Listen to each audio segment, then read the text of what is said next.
கலையரசிங்கிற இந்த மதுரையை சேர்ந்த பொண்ணு வந்து கொஞ்சம் உடம்பு இருக்கு. நான் வந்து இளைக்கணும்னு சொல்லி பேரண்ட்ஸ்ட்டலாம் வந்து சொல்லிட்டு இருக்காங்க. பேரண்ட்ஸ் வந்து வேண்டாம் நீ இது பார்க்கவே அழகா தான் இருக்க விட்டுருன்னு சொல்றாங்க. ஆனா அவங்க கேட்கல. யூடியூப்ல பார்த்து வெண்காரம் சாப்பிட்டா உடம்பு குறையும்னு ஒரு யூடியூபர் போட்டிருக்காங்க. அத பார்த்து போய் நாட்டு மருந்து கடையில அத வாங்கிட்டு வந்து வீட்ல வேண்டான்னு சொல்லியும் நான் அத சாப்பிடுவேன்னு வந்து சண்டை போட்டு வந்து சாப்பிடுறாங்க.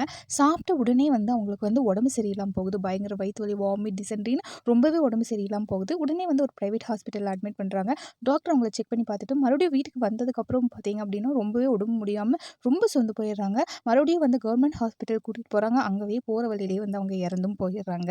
அவங்க சாப்பிட்ட இந்த வெண்காரம்ங்கிற ஒரு கெமிக்கல் பவுடர் வந்து எதுக்காக யூஸ் பண்றது அப்படின்னு பார்த்தீங்கன்னா, பெஸ்டிசைட்க்கு, லாண்ட்ரிக்கு, கிளீனிங் பர்ப்பஸ்க்காக யூஸ் பண்றது தான் இது. இத வந்து மெடிக்கல் யூஸ்க்காகவும் பயன்படுத்துவாங்க. ஆனா ரொம்ப குறைந்த அளவுல தான் வந்து பயன்படுத்துவாங்க. நீங்க வெயிட் லாஸ்க்கு என்ன ஸ்டெப்ஸ் எடுத்தாலுமே சரிங்க, எத சாப்பிடுறதா இருந்தாலுமே சரி, ஒரு ஃபிட்னஸ் ஒரு ட்ரெய்னர் நமக்குன்னு இருப்பாங்கல்ல, அட்லீஸ்ட் ஒரு டாக்டர் அவங்கள கன்சல்ட் பண்ணாம இந்த மாதிரி விஷயங்கள வந்து எடுக்கிறது ரொம்பவே தப்பு. கலையரசிக்கு நடந்த கொடுமை வேற யாருக்கும் நடந்துறக்கூடாதுங்க. இனிமேலாவது எந்த ஒரு வீடியோவ பார்த்தாலுமே சரி, அத வந்து நல்லா தெரிஞ்சுட்டு யூஸ் பண்ணுங்க.